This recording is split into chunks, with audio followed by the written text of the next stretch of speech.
ছোট্ট রান্নাঘরে আজ ভাত হয়েছে দুপুরে। এটা হচ্ছে বাঙালির বিশ্ববিখ্যাত ইলিশ মাছের তেল।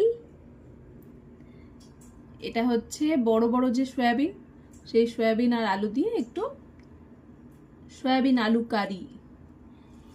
এটা হচ্ছে উচ্ছে আলু পেঁয়াজ দিয়ে একটু ভাজা।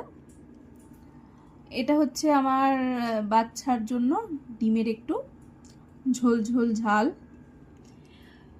সমস্ত ইলিশ মাছ খেয়ে ফেলার পরে মাত্র 2টি মাথা বেঁচেছিল, কিন্তু ইলিশ মাছের যা স্বাদ তা কি লোভ সামলানো যায়? সেই কারণেই মাথা দুটি আজ একটু মজাদার করে হালকা পাতলা ঝোল বানিয়ে নিলাম বেগুন আর আলু দিয়ে। কিন্তু এই যে তেলটি দেখালাম, এটা একেবারে স্বাস্থ্যের জন্য ভালো না। তাও কি করব, স্বাস্থ্য টাস্থ্য ভুলে যাই ইলিশ মাছের তেল পেলে।